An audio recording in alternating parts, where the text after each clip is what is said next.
Government is now proposing. Ontario's deficit will go from $11.7 billion this past fiscal year to $10.3 billion this year. There are no plans for new taxes. The PCs have big plans, though, for daycare, with a new care tax credit for families making less than $150,000. The government wants to make auto insurance more affordable, giving drivers more choices, and you'll be able to get a drink in a bar or restaurant as early as 9 a.m. And with all this spending comes spending cuts. Our Queen's Park reporter Mike Crawley was in the budget lockup and joins us now with more details. Mike, how harsh are those cuts? Well, Dwight, this might not be the budget that some people feared it would be, but it is clearly an austerity budget. There are spending cuts in pretty much every ministry, and in healthcare and education, the spending increases are relatively small. With its first budget, Doug Ford's government is pinning the blame on the Liberals. Speaker, the previous government was spending $40 million a day more than they took in. Vic Fideli is cutting spending in nearly every ministry, including Environment and Indigenous Affairs. Health spending does go up, but by just 1.6% a year. It rose at more than triple that rate under the Liberals. Education spending goes up by just 1.2% annually, far less than recent increases.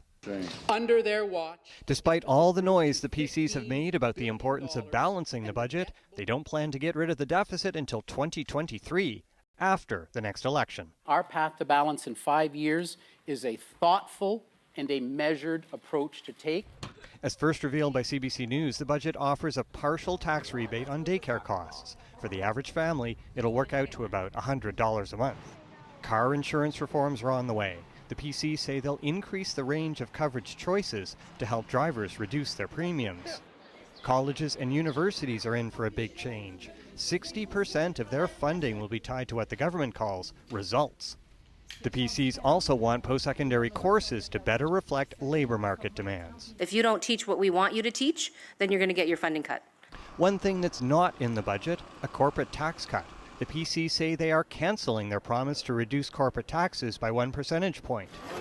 As always, there are things in the budget that have nothing to do with the province's finances, allowing bars to open as early as 9 a.m., giving municipalities the power to allow drinking in designated public areas such as parks. And Ontario's new license plates will be blue. A place to grow. Shameless plug. It's just shameful that this is a priority of Doug Ford, is to have his ego on the back of everybody's car. Now, on the bottom line, it might actually look like the PCs are actually spending more than the Liberals had budgeted last year, but that is primarily because the PCs changed the accounting for a couple of big measures, and the actual total spending on programs is not rising. Dwight?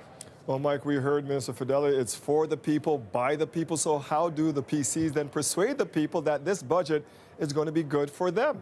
Well, look, the Ford government needs to persuade people that the budget cuts that are happening are being carefully chosen and that they're not going to hurt the services that people care about most, in particular healthcare and education. So what they really need is to make sure that you don't end up with more patients on stretchers in hospital hallways, and you don't end up having overcrowded high school classrooms that make it harder for kids to graduate. Dwight? Thank you for this, Mike. And as Mike mentioned, this year's budget includes cuts to many different ministries across our province. Here are some of the breakdowns and the deepest cuts for you. Now, there's an almost 25% cut to the Ministry of Agriculture. The Ministry of Environment will get about 35% less from the government. Like the opposition leader mentioned, Indigenous Affairs will see almost half of their funding cut. Municipalities across Ontario will also lose a quarter of their funding. Social services will have $1 billion less in funding this year, which is a 2% decrease.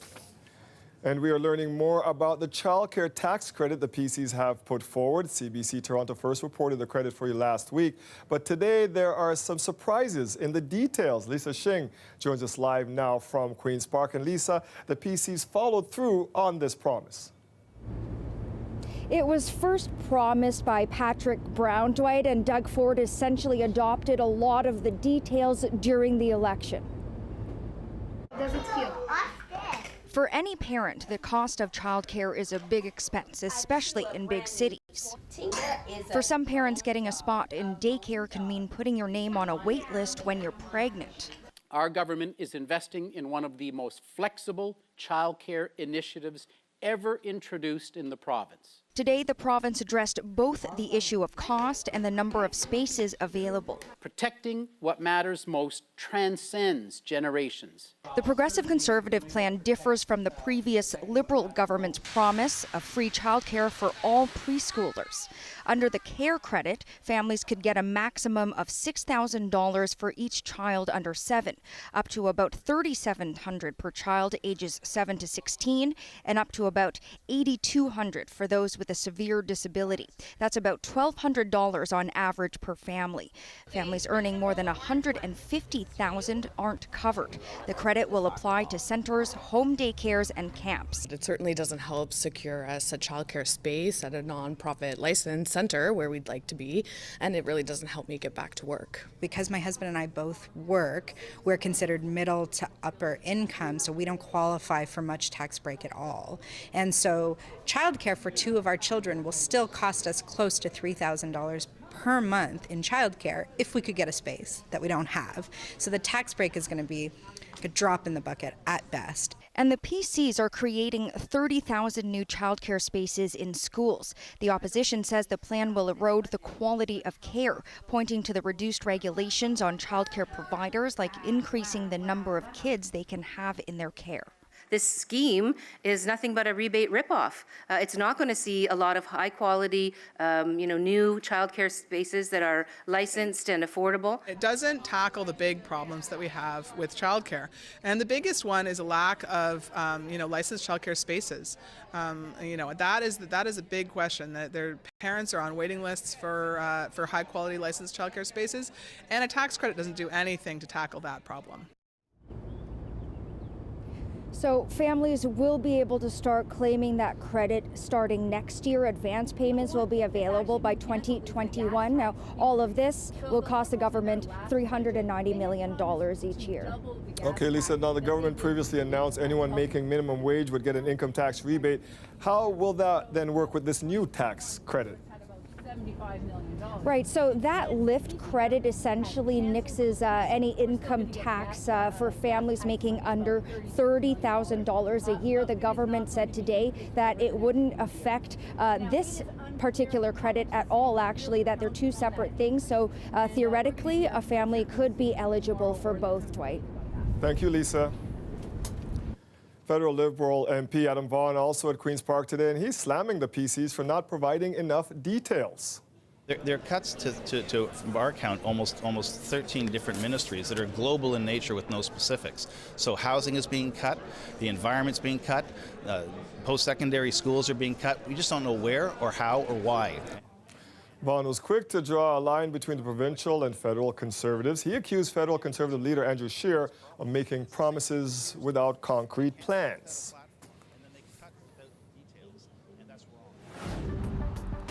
There's a big change coming for Toronto and all of Ontario's municipalities, and it has to do with how much revenue from the gas tax is now going to each city. We'll have more reaction from Toronto and Mayor John Tory coming up for you around 6:30.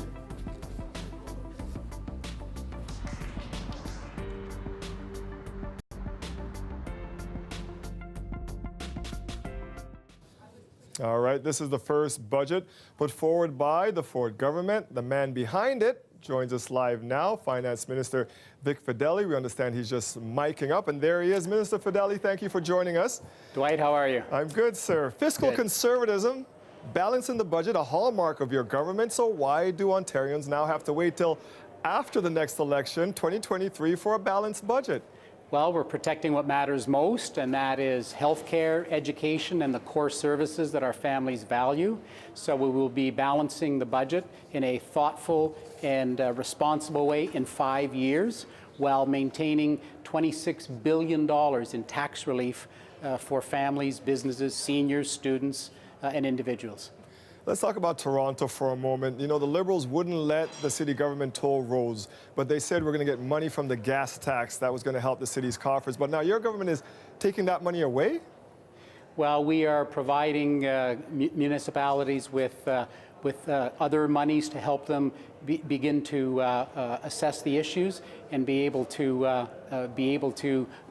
modernize, become more efficient like we are. You know, we've said to the municipalities, look, we're going to find 4 cents on every dollar, and instead we've found almost 8 cents on every dollar. And so we know that the municipalities can do the same thing as we are doing. Another big problem for this city, affordable housing. Why are there no measures in this budget to help address that? Oh, we're starting our consultation for our housing action plan right away, and we're looking for Minister Steve Clark to have these consultations across Ontario and here in Toronto starting immediately. Let's talk about the emphasis then, Minister, on booze. You know, corner stores allowing consumption earlier now. If I remember correctly, our Premier doesn't even drink. Why the emphasis on this? Well, the budget is 383 pages long, and very little is mentioned about that. But we know that we expect the citizens, they expect choice and convenience, and we expect safety and responsibility from them. But along with, you know, the changing of the license plates, do you think this is something Ontarians are actually asking for at this time, Minister? Well, I know with the changing of the license plates, it's going to now say Ontario, a place to grow. We're changing the trillium and the branding. We're trying to say that Ontario is open for business, open for jobs. There's a new culture in Ontario, one that helps the taxpayers by bringing relief, and that respects the taxpayers by ensuring money's being spent in health, education, and all of the core services that they enjoy. And I know you're busy today, so we'll finish up with this one. Minister Fedeli, how will you tie now the university and college funding to the performance outcomes you were talking about earlier in the budget? Yeah, it's important. You know, when I sat in this building in opposition for 7 years, we had the students that continued to come to my office and say, look, we need help with tuition. It's the highest tuition in the country. So we've done something historic by lowering tuition by 10%, and we're refocusing OSAP to those who need it most. So 82% of OSAP will go to families now that earn $50,000 or less, and that's up from 76% under the previous government. So we're telling the universities, we're telling the colleges that there's a new way to be doing business. You need to do what we're doing, modernize, digitize, and change the culture of those facilities, the same as we're changing the culture in the province of Ontario. Finance Minister Vic Fedeli joining us live from Queen's Park tonight. Minister, thank you for your time. Thanks, Dwight. All right, we're changing gears, and oh, baby, it's go time. Game 1.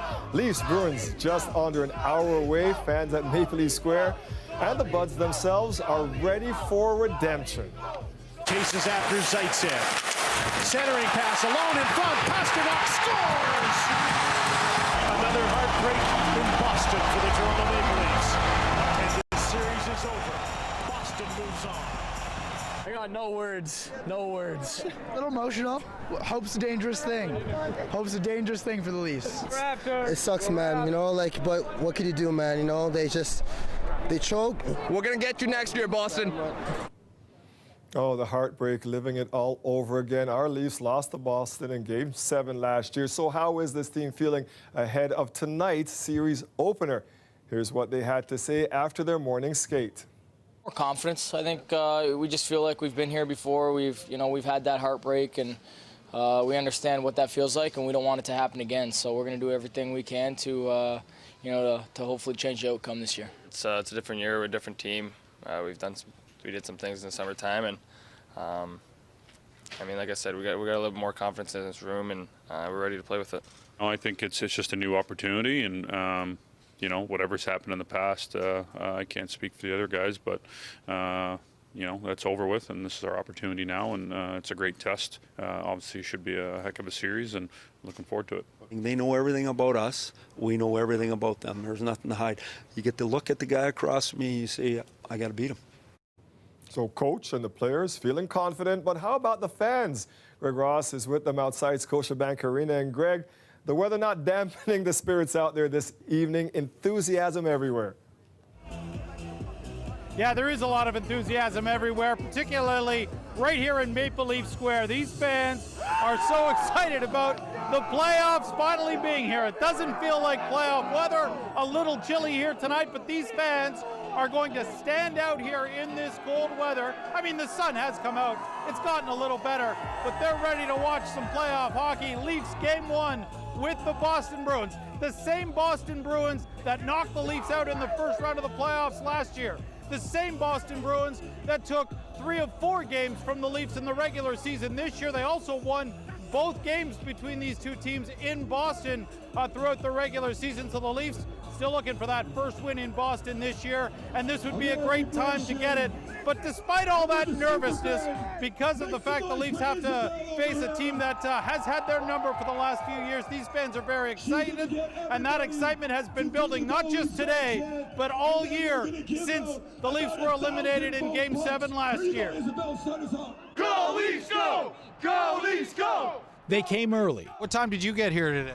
12:30. Go Leafs, go! all for a chance to stand in near freezing temperatures and watch Game 1 between the Leafs and Bruins. I love standing at the front. That's why I like coming here so early. And I'm here to support the Leafs. Go Leafs, go! And I think we're going to win Game 1 tonight. Go Leafs! But it's not just the diehards feeling the excitement. Do you feel a little bit of electricity in the air because of Game 1 tonight?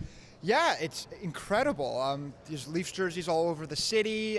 People are talking about it. You go on Twitter, it's all people are talking about. Even just going on the street, people are giving out high fives and yelling, Go Leafs, go. Feeling the excitement, a little bit nervous, I'm not gonna lie, but I'm really confident about this young Leaf team that we have. Even the people working in the city are getting caught up in the hoopla. Who are you cheering for tonight? I think he said Leafs. He said the Leafs. Go Leafs! And not even an unusually cold spring day could dampen people's spirits. I think it's pretty cool that it's snowing today. Good omen for us in Toronto. The weather wasn't good for Doug Radford's backyard viewing party. He normally gets as many as 60 people under a makeshift tent at the Leaf Shack, but the winds were just too strong. I've been talked out of putting it up today. It didn't stop him from moving the party inside. You know, whoever shows up, it's fine. We're not going to kick them out. You know, he's going to be inside, but I'll tell you what, nobody here is going to be inside tonight. They'll be out here watching this game. And if they need any motivation about being the underdog, all they have to look to is day 1 of the playoffs yesterday. We saw some big upsets, including one really big upset. The Columbus Blue Jackets beat the President's Trophy winning Tampa Bay Lightning, a game that the Lightning were up 3-0 in, and the Jackets stormed back to win that game 4-3, a team that just barely squeaked into the playoff as a wild card. So that's some motivation for these Leaf fans. Are you ready to go tonight, guys? Yeah, we're ready to go! We're ready to go! So ready. Let's bring it home this year, baby! They want to bring it home. They want this to be the Leafs' year, Dwight, and these fans are ready to go despite the fact the Leafs are the heavy underdogs in this round 1 series. Are you sure they're ready to go? Yeah, you're sure. Yeah, they're ready to go. Thanks for that, Greg. Let's try one more time. You guys ready to go? Yes, sir! Let's go! Let's get it! Let's get it! I've played with a lot of people that, have been that have come over from other teams and been man, you're such a pain in the ass. I hated you. Nazem Kadri, in his own words, we go inside an athlete's head a little later in the show. You don't want to miss what he has to say.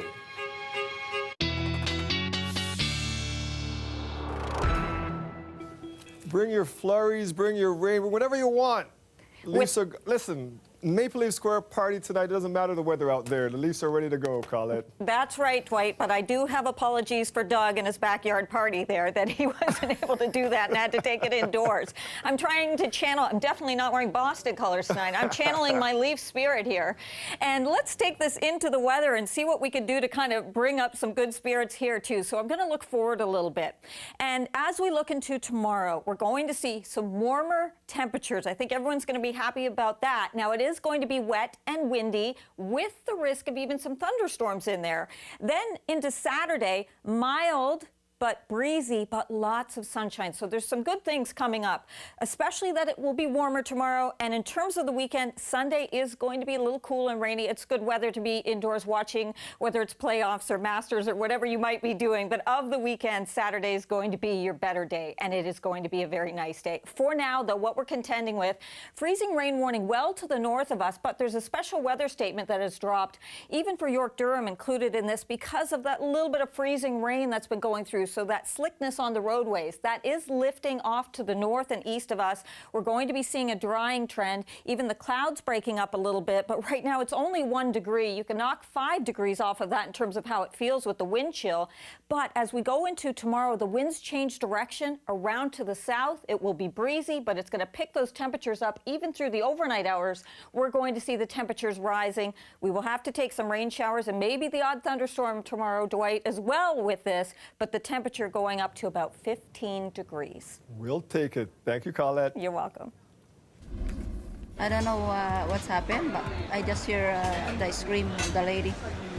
I didn't see anything because we stay here.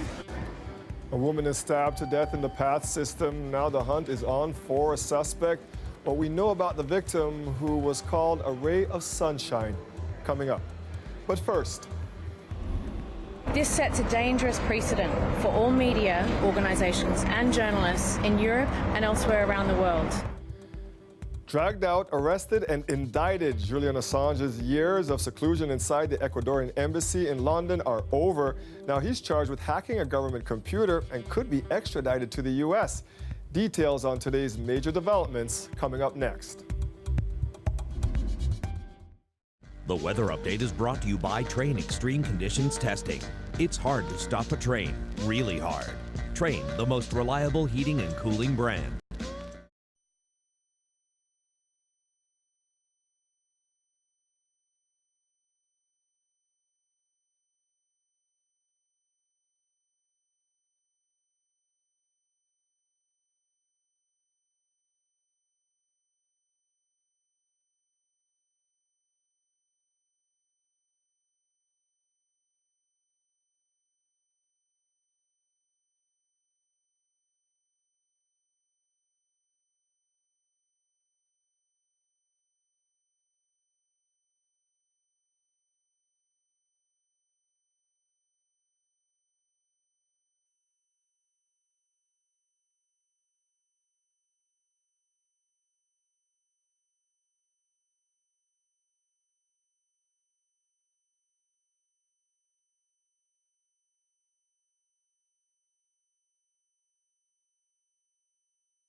WikiLeaks founder Julian Assange is now under arrest in London. Assange had been in a 7-year-long standoff with the law from inside the Ecuadorian embassy inside the UK.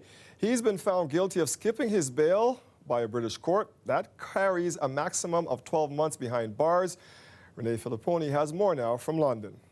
Officials here in the UK have now confirmed that Julian Assange was arrested at the embassy this morning because of an extradition request from the United States government. Initially, Metropolitan Police said they were executing a UK warrant, but that story shifted through the afternoon.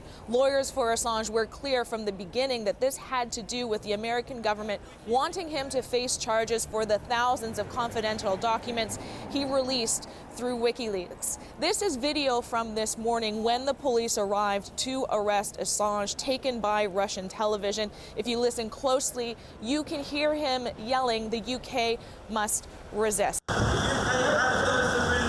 Now, there was also a statement released on Twitter from the Ecuadorian president.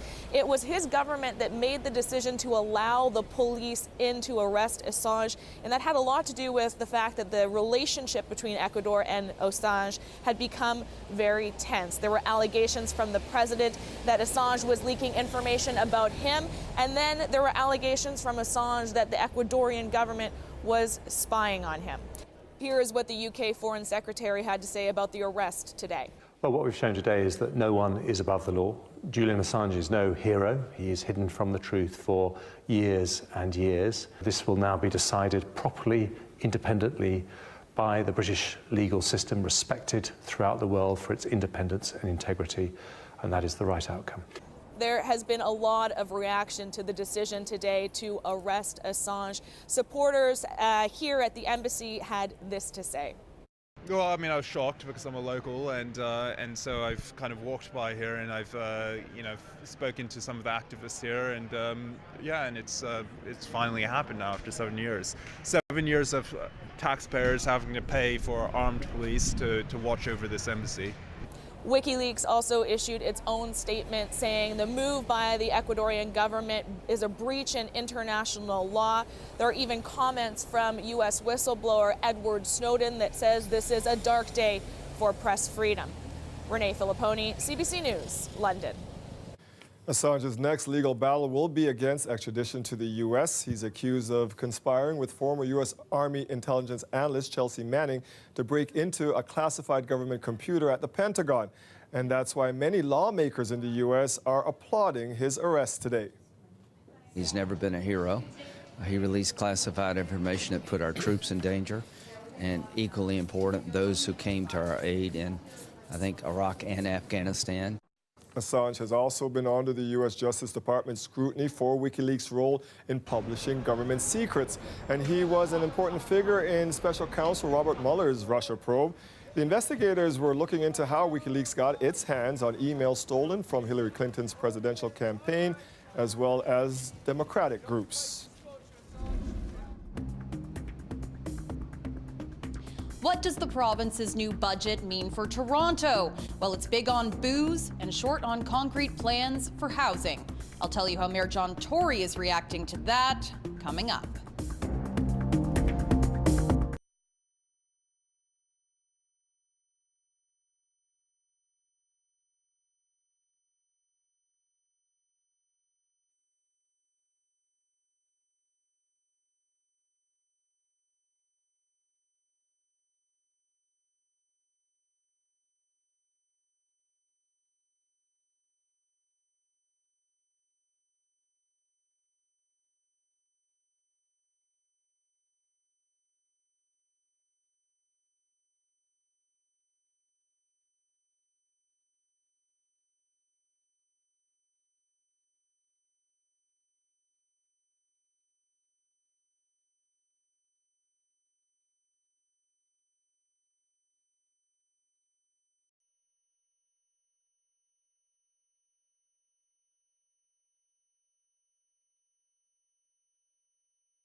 Government stands firmly on the side of hardworking taxpayers.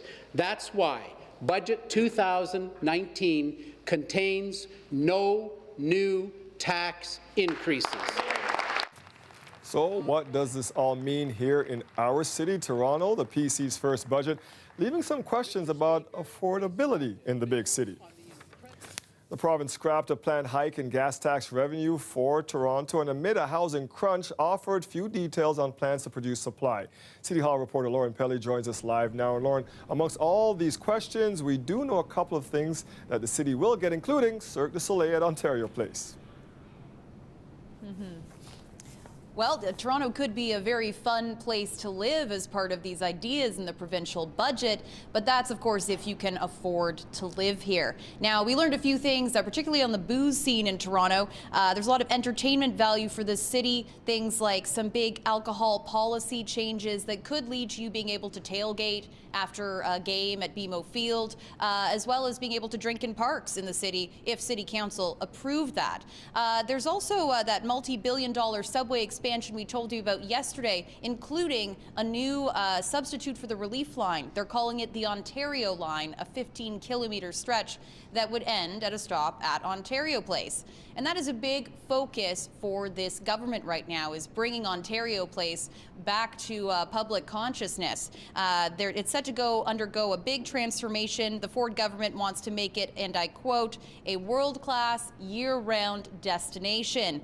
They're starting to accept design ideas this spring, but in the meantime, they're bringing in Cirque du Soleil. They're going to have 80 to 90 shows there this fall. So that's just a few of the things that are in store for the city, some of these lighthearted elements to this budget. Dwight? So that's the fun, but what about the finances, Lauren?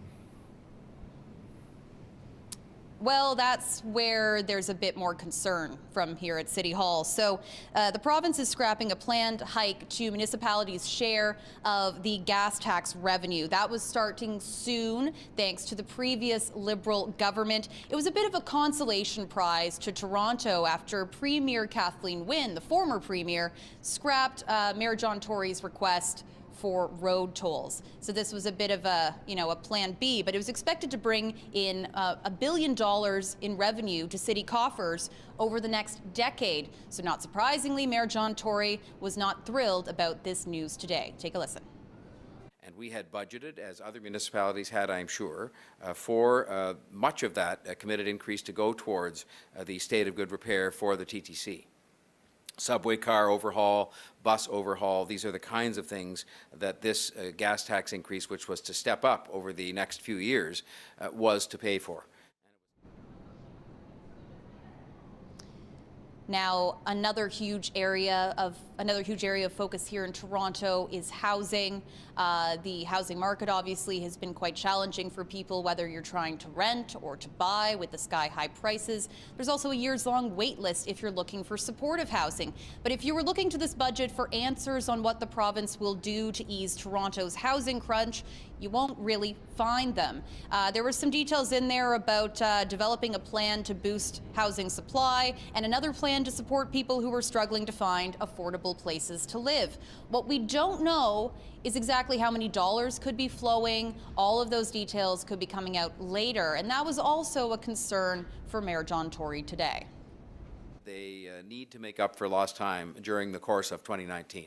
I'll be much, much more unhappy. In fact, I'll be extremely unhappy and not charitable at all to them if during the course of 2019 we haven't seen very significant initiatives undertaken with the municipalities to address affordable housing, to address supportive housing, and to address, I hope, the repair of Toronto community housing, all three of which could. The province does plan to put forward legislation on its housing plan later this spring. So hopefully we'll be getting a bit more information on how they plan to make Toronto both a fun and a more affordable place to live. Dwight? Thank you, Lauren.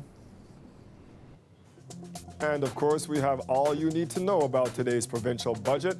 You can get the details for yourself at cbc.ca/Toronto. No injuries, but a lot of damage after an overnight explosion at a Scarborough auto body shop. Fire officials say a security guard on the site called 911 after hearing the blast. Happened around 4 this morning at the repair shop on Midland near Lawrence. A number of neighboring businesses also damaged. Fire officials are still investigating the cause. A woman is dead after being stabbed in the downtown Path. It happened around 7 p.m. last night, and as Ali Chiasson tells us, the victim's screams could be heard echoing through the underground system. Like, it's so hard, it's like, ah! Like that, it's so hard. 51-year-old Ray Carrington was closing up shop yesterday when she was stabbed. She's shouting, someone help me. Her wounds were fatal. She was pronounced dead at the scene. Which has been a hive of forensic activity and industrial cleaning today. Her neighbors in the food court are shaken. It was scary and very, very sad. I didn't know who it was till I came. Then I found out who it was, and it's been very upsetting. Angie had a nickname for Ray. Can you tell me that? Yes, everybody always said that she was ray of sunshine. This is not the first fatal stabbing in the city's path system in recent years. December 11th, 2015, Rosemarie Jr. was inside a Shoppers Drug Mart when she was stabbed to death by Rohini Bisasar in what was deemed a random attack. Police can't say that's the case here. They aren't going on the record confirming it was a family member or someone close to her, but say Ray Carrington was the intended target. It appears that this was a targeted attack. There's a number of security cameras that are in the food court areas, and also the hallways and escalators and other areas, entrances. All of those points are being reviewed and, of course, going to be collected by the investigators. The search continues for the suspect, and so does life in the path. Ali Chiasson, CBC News, Toronto. They have disproportionate access and perhaps disproportionate influence. Did Ottawa and the big banks water down a report on alleged aggressive sales tactics? We have new information in a Go Public investigation coming up.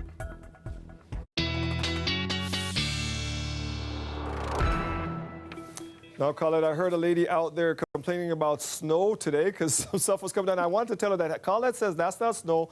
Those are only flurries, but I didn't want her to swear at me. Well, and again, a little further north, it's a little bit more than flurries. We got away with pretty light stuff in the city, but I know elsewhere we had some problems to the north and northwest, like I was saying, where we had a little more intensity. But I want to put things into perspective for you because this same system having the impact on us in a somewhat light way is massive. It goes all the way from the northern plains back towards the Midwest into the Rockies, all the way down towards the southern plains and through us here in the Great Lakes. And one of the biggest components, lots of active weather, but are the winds. There were residents today in Minneapolis where they had thunder snow. They were reporting earlier today that the snow was actually colored in nature. It was yellowish, orangish, and that's because it was confirmed by the National Weather Service. It was picked up in West Texas, that dust, and mixed in with the snow up in Minnesota. You see here, this is one of the images. This is in Kansas of a UPS truck that drove right off the overpass because of those winds causing whiteout conditions. So not only were the roadways and many roadways and highways closed, also looking at thousands of flight either cancellations or delays. So we're actually going to be doing okay, even though we're feeling the impact of this system. It's going to break apart somewhat in nature. So northern Ontario getting some of the brunt of it, and certainly through the Ohio Valley and towards the eastern seaboard. We're seeing some of this lifting away from us now. Even that special weather statement I mentioned that York Durham was in earlier in the show has been dropped in terms of the freezing rain. So we're seeing the precipitation lift away. I know the temperatures are still close to freezing and they're feeling cooler than that with the wind chill, but through the overnight, the temperatures will actually begin to rise as our winds change direction. So that sets us up as we go into tomorrow. We will see rain pushing through, rain because the temperatures will be mild, and the risk of the odd thunderstorm, especially towards the south, towards the Niagara Peninsula, that risk in there. And then once that goes through, we'll get into a clearing trend, setting us up for Saturday looking beautiful. But I have to tell you, the temperatures are going to be milder. Although it is going to be breezy, we are going to see 15 degrees tomorrow with some of those wet conditions, and Saturday 13. Never mind Sunday. That's another storm system coming through, Dwight. Thank you, Colette. You're welcome.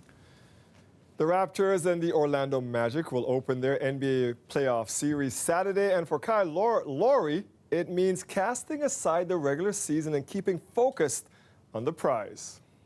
Listen, nothing matters until now. Now this is what matters. The regular season, that, it is what it is. We got to our point where we are. Now this is where things, get a little bit, different. And, for me, my game isn't going to change. Just going to go out there and do my job and help us get wins. The Raps are making their 6th consecutive playoff appearance. It's the first time Orlando has been in the postseason since 2012. The series gets on the way at 5 on Saturday at Scotiabank Arena. But tonight, it's all about the Leafs. Game 1 against the Boston Bruins goes in about 20 minutes. Maple Leaf Square filling up with fans, as you can see. We'll take you there live in just a few minutes. Now, when the puck drops tonight, Nazem Kadri will be one of the most hated players on the ice. The Maple Leaf center says he loves being the villain. He talked about getting into that mindset on the CBC Gem series, Inside an Athlete's Head. Here's a preview. You're not going to play every single game, to the best of your abilities and be an all-star all the time. Sometimes you're going to play like shit. Like, that's just what happens. Like, that's just how professional sports work. In those vulnerable moments, if things aren't going your way, you gotta find another way to initiate and get yourself in the game. I use physicality to do that, or verbal altercations. It doesn't matter what it is, as long as, I'm engaging. I mean, it's almost like a split personality, to be honest with you. Like, I'm not the same person on the ice as I am off the ice. It's like two different people and almost like an alter ego. I turn into a different person, and if that's what it takes to get the job done. Like, I've played with a lot of people that have been that have come over from other teams and been like, man, you're such a pain in the ass. Like, I hated you. It's mostly from opposing fans that you get the most hatred from. I love it. I love being hated. I don't want to go into your building and you like me. Like, that's, the only place I need to be liked is Toronto.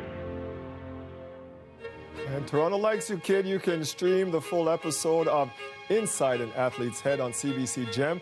Nazem Kadri is just one of the athlete features. You can find that at cbc.ca/gem or on the CBC Gem app. Stay with us. We will be right back.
We have an update to the Go Public story about aggressive sales tactics inside Canada's big banks. A CBC News investigation revealed bank employees reported being pressured to mislead customers in order to hit sales targets. The federal banking regulator launched a review and issued a report, but now internal documents show that report was changed after the banks and the federal finance department weighed in. Erica Johnson has the details. A flood of allegations. The pressure was on for the government to do something after reports of aggressive sales practices at Canada's big banks. The calls for action are growing. Bank employees were telling Go Public they lied about mortgage rates, credit card fees, investment products to try to hit sales targets. You feel pretty awful knowing that you could have caused some serious harm to them, all in the name of profit for a bank. The banking regulator, the Financial Consumer Agency of Canada, issued its report last year, saying there was a sharp focus on sales, but it did not find widespread mis-selling. Now, internal government documents reveal that regulator sent a draft copy of its report to the banks themselves, weeks before releasing a final report. They have disproportionate access and perhaps disproportionate influence, and it's too much behind the scenes and not enough out in the open. The regulator says it gave the banks the report so they could identify factual errors. The documents also reveal the regulator sent the finance minister a draft copy. It's hard to say what happened, but the next version of the report was weakened. Recommendations that said require the banks to do this and that, really effective requirements, were changed into suggestions. A line that would require banks to work in the best interests of their customers disappeared. Another line was added, saying the regulator did not find widespread mis-selling during its review. The line that the agency didn't find a widespread problem is actually contradicted by what's in the rest of the report. The minister's office told Go Public it did not provide comments or request any edits to the FCAC's report. However, notes in the margin of a draft copy show the finance minister's department weighed in at least 6 times. The finance ministry said it was routine to share documents and confirm facts. Erica Johnson, CBC News, Vancouver.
Prime Minister Theresa May is back in London after borrowing more time from the EU. That now pushes the Brexit deadline away from tomorrow to the end of October.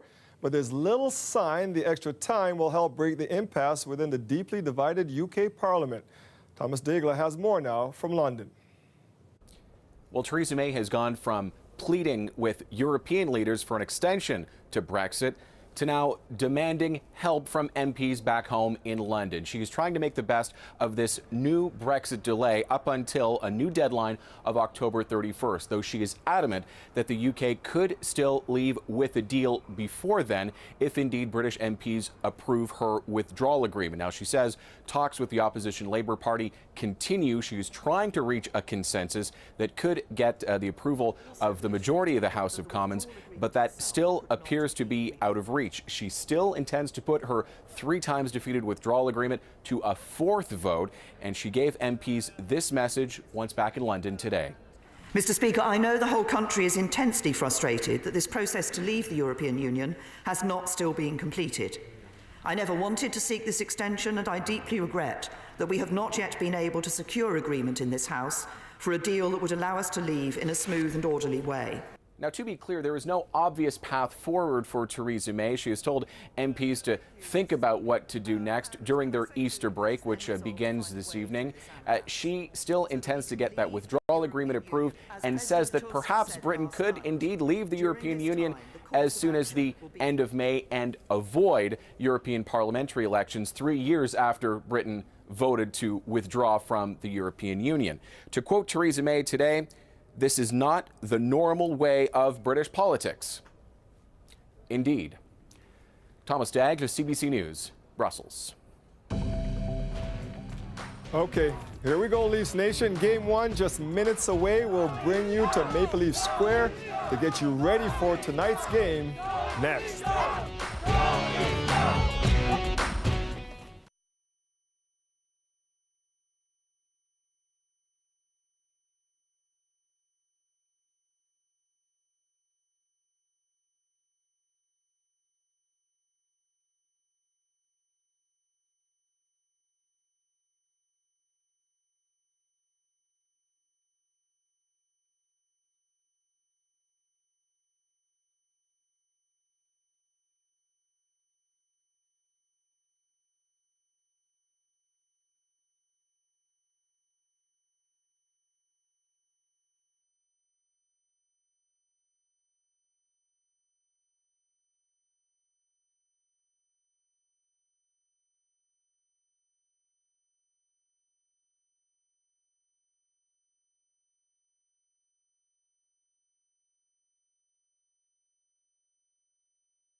Masters is on today, first day of the Masters, so we wanted to do that and open up as well. We opened all 5 courses today at 10 a.m. I had a class today in school that I actually had to miss so I could come here and have a fun round. It feels good to be out here, you know, a little bit of hail, but it's not too bad at all. Had to miss class, did you? Not the best day for a round, but as you can see, that didn't stop some people from hitting the links. Toronto's 5 public golf courses open today for the season. And as you just heard, they timed the openings to coincide with the first round of the Masters. And just to make you a little envious, the weather in Augusta, Georgia today, 28 degrees. And good timing for golfers. The Masters teed off today. Canadian Corey Connors is tied for 11th after day one. Mike Weir finished the day at even par. Weir has a standing invitation to the tournament thanks to his win back in '03. And that's the focus of our Throwback Toronto segment this week.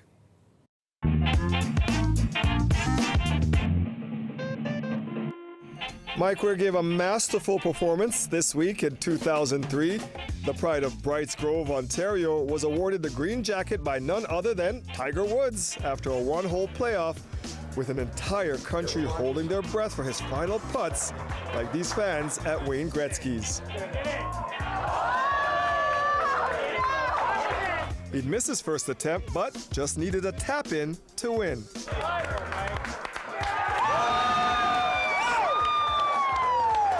This is better than the Leafs winning the Cup. Weir became an instant Canadian hero. 2003 Masters champion, Mike Weir! And received a hero's welcome when he came to Toronto to drop the puck at a Maple Leafs playoff game. Congratulations, Mike!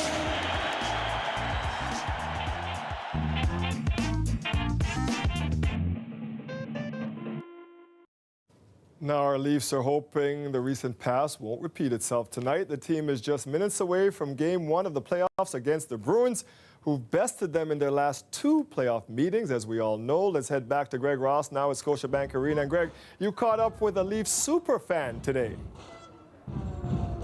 He really is a super fan, Dwight. In fact, people often refer to him as the ultimate Leaf fan. His real name is Mike Wilson, probably best known for having a basement shrine to the Leafs with the kind of memorabilia that rivals the Hockey Hall of Fame. A huge Leaf fan, and this year he did something really special. He decided to travel with the team to all of their games, home and away, so he hasn't missed a game preseason, regular season, and now he gets to watch the playoffs. We talked to him from his hotel room in Boston, and he reminisced about this season. One of the most gratifying things for me is watching fathers walk into games with daughters and sons, really small kids with signs in their hands, and they got the sweaters on. They're so excited. It brings back the memories of me going to a game with my dad, getting invited into the box, and the Humboldt Bronco kids were in town. That was a real honor to go meet those kids and shake their hands and meet the parents. The key thing for the Toronto Maple Leafs to win this series are, first off, they have to be first on the puck. Secondly, they have to keep their feet moving. And thirdly, if they do the first two, their skill set will take care of the rest. I never predict. All I care about is that they win.